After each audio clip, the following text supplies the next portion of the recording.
देखिए, जो हमने पीछे रेमेडीज पढ़ी थी तो उसी रेमेडीज का एक पार्ट है जेमस्टोन्स।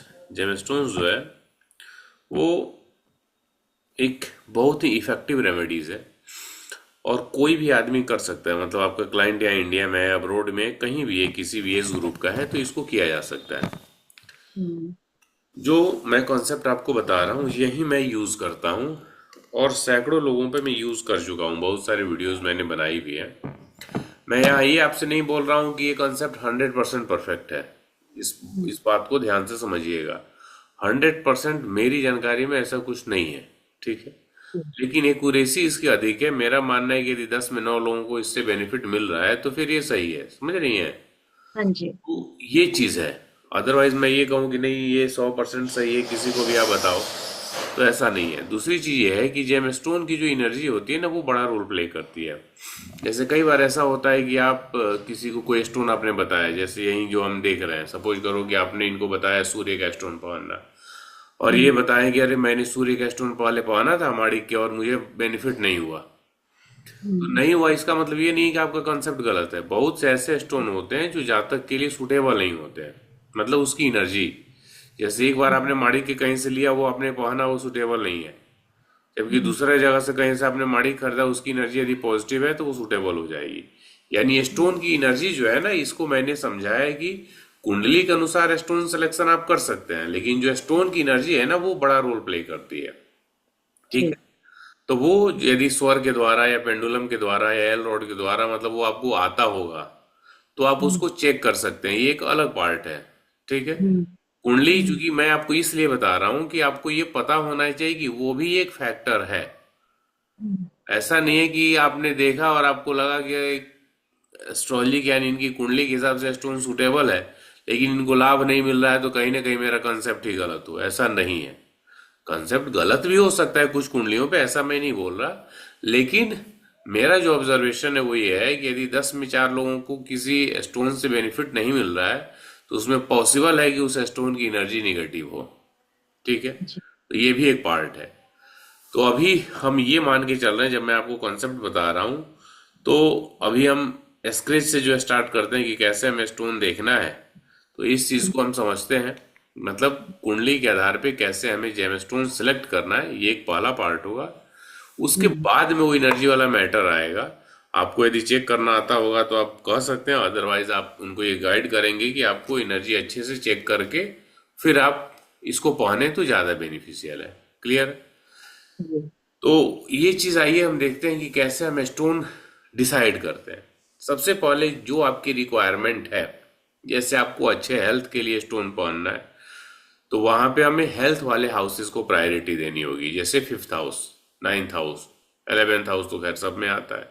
धन हम्म। के लिए यदि चाहिए तो 2 6 7 10 11 धन के लिए हो गया। मैरिज के लिए है तो 5 7 11 हो गया। चाइल्ड बर्थ के लिए है तो उसमें भी 2 3 5 7 9 11 हो गया। विदेश यात्रा के लिए है तो 3 9 11 12 हो गया। समझ रही हैं। एजुकेशन के लिए वो है तो 4 5 9 11 हो गया।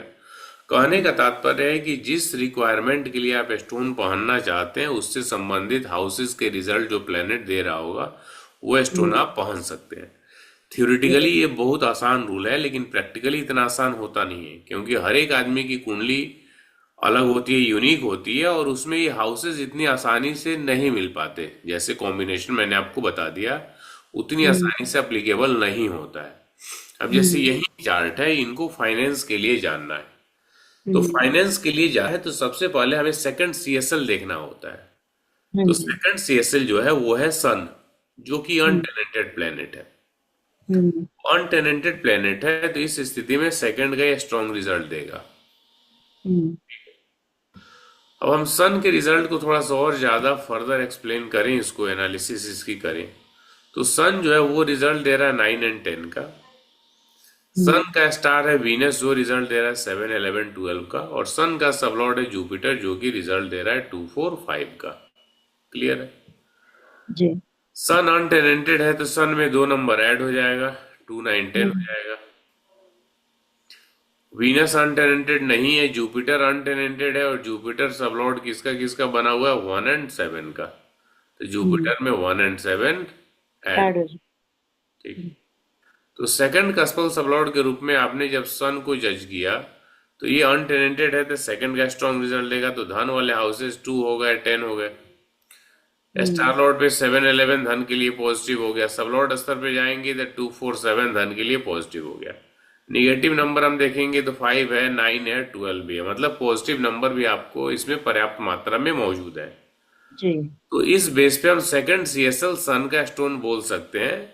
लेकिन हमें ये बोलना होगा कि सेकंड सीएसएल जो सन है वो धन देगा, धन आने में समस्या नहीं है, धन आने की जो गति है उसको ये बढ़ाएगा, लेकिन इसके साथ साथ धन नुकसान भी करा सकता है। 5-9। तो गेन्स है वो ज्यादा कराएगा, लॉसेस जो है वो कम कराएगा। उसमें भी यदि आप किसी को उधार नहीं देते हैं, उधार जैसा कोई कॉन्सेप्ट आप में नहीं है आपके काम में, तो फिर वो आपके लिए लॉस की पॉसिबिलिटीज और कम हो जाएगी। ठीक है, मतलब गेन्स कराएगा, धन आने में समस्या नहीं देगा। ठीक है, 2 मिनट के लिए आप इस सन को भूल जाइए। सन के अलावा बाकी जब आप प्लैनेट्स को आप जज कर रहे होंगे तो उसमें क्या होगा, जैसे केतु को देखते हैं तो केतु में 8-9-11 है। केतु का स्टार लॉर्ड मार्स है जो 1-2-6 दे रहा है, सब लॉर्ड जुपिटर 2-4-5 दे रहा है। तो बेसिकली जिस भी प्लेनेट में 8 नंबर आता है तो उससे 8 नंबर से थोड़ा सा आपको बचना चाहिए। ठीक है, तो उसको लास्ट प्रायोरिटी में हमें रखना है। तो अभी हम ठीक। केतु के स्टोन को छोड़ दे रहे हैं। ठीक है, कि केतु क्या दे रहा है। केतु के स्टोन को जब हम छोड़ देते हैं उसके बाद वीनस पे बढ़ते हैं, तो वीनस जो है रिजल्ट दे रहा है 7-11-12 का। इसका स्टार राहु है 1-2-4-5-6 का। सबलॉर्ड जो है वो भी है 1-2-4-5-6 का। तो इसको आप एक पल के लिए वीनस को कंसिडर कर सकते हैं, लेकिन वीनस जो है ना वो 8th कस्पल सबलॉर्ड है। 8th ओ। कस्पल सबलॉर्ड का स्टोन जो है इसको भी अभी हम प्रायोरिटी में लास्ट में रखते हैं। ठीक है, ठीक। हम्म। उसके बाद सन पे आते हैं। सन सेकंड का सबलॉर्ड है, अनटेनेंटेड है, तो अच्छा है। मून की हम बात कर रहे हैं तो मून जो है किसी का भी सबलॉर्ड नहीं है और ये भी अनटेनेंटेड प्लेनेट है। मून रिजल्ट दे रहा है 9-11 का। इसका स्टार लॉर्ड राहु है, सबलॉर्ड सैटर्न है।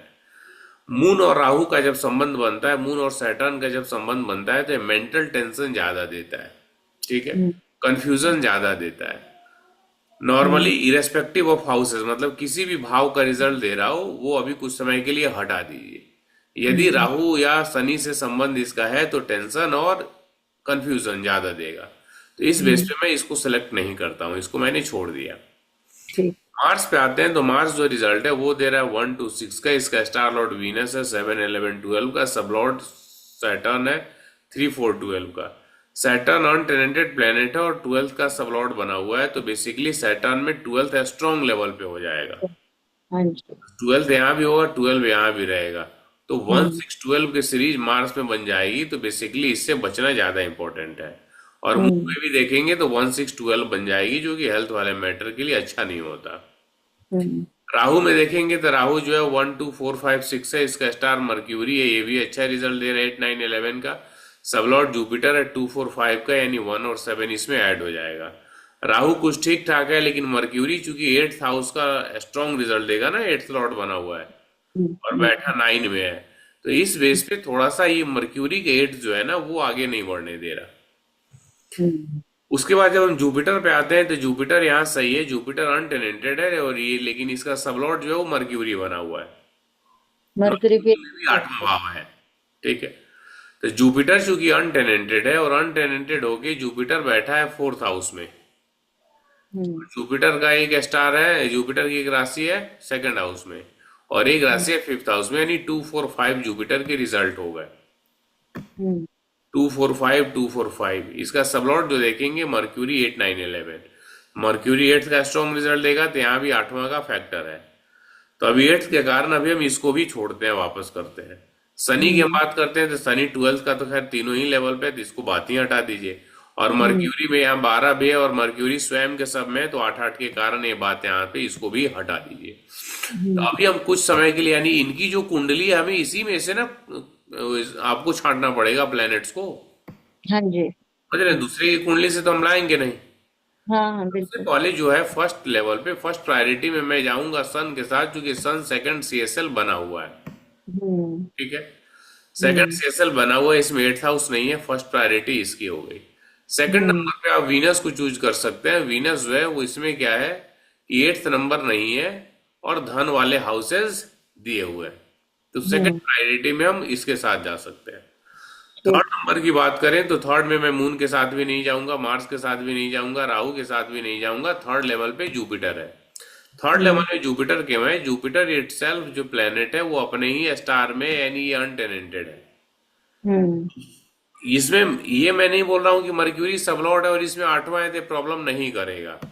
हम्म। प्रॉब्लम ये करेगा। एट्थ हाउस के रिजल्ट किस प्रकार, वो कहावत है ऊंट किस करोड़ बैठेगा नहीं पता। तो एट्थ हाउस यहाँ पे रिजल्ट जब स्टोन के माध्यम से आप इसको ले रहे हैं, एक्टिवेट कर रहे हैं, तो मे भी हम्म। प्रॉब्लम क्रिएट कर सकता है। लेकिन केपी एस्ट्रोलॉजी का रूल है, कोई भी ग्रह अपने स्टार लॉर्ड का रिजल्ट देता है।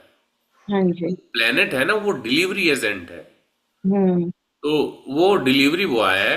तो इस स्थिति में क्या है कि जो रिजल्ट डिलीवर होंगे वो इस प्लेनेट के नेचर के अनुसार होते हैं। जैसे हम्म। सपोज कीजिए, आप हम्म। एग्जाम्पल के तौर पे समझिए कि वीनस जो है, हम्म। ये वीनस ये मार्स का भी स्टार लॉर्ड है, हम्म। और ये वीनस मर्क्यूरी का भी स्टार लॉर्ड है। दोनों में अंतर क्या होगा? वीनस के रिजल्ट को मार्स अपने तरीके से डिलीवर करेगा, और हम्म। वीनस के ही रिजल्ट को मर्क्यूरी अपने तरीके से करेगा। हम्म। वीनस के ही रिजल्ट को सन अपने तरीके से करेगा। हम्म।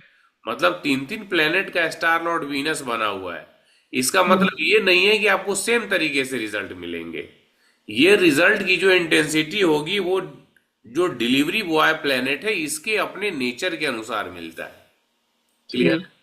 हम्म। वो चीज यहाँ पे मैटर करती है। इसको देखते हुए मैं थर्ड स्टेप पे जुपिटर पे जा सकता हूँ। क्लियर है?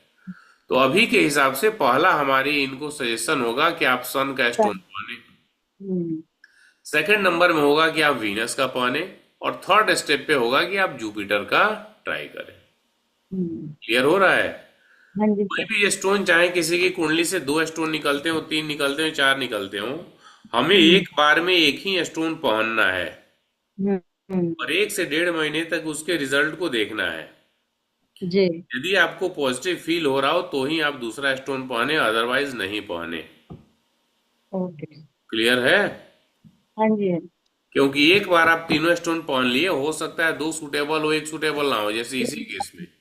हम्म। तो फिर क्या होगा? पता नहीं चल पाएगा ना कि कौन सा पता नहीं चल सूटेबल है पाएगा। कौन सा नहीं है। हम्म। तो ये पॉइंट आपको ध्यान रखनी है। ठीक। क्लियर हुआ या कोई कंफ्यूजन है इसमें? नहीं सर, क्लियर है, clear। ये जैसे जैसे कुछ प्रैक्टिस करेंगी ना तो धीरे धीरे समझ में आता जाएगा। जी। थोड़ा सा 5 10 15 कुंडलियों पे आप करें और हम्म। लोगों को रिकमेंड करें, लोग पहनेंगे तो आपको हम्म। पता चलने लगेगा। क्लियर है? हाँ जी।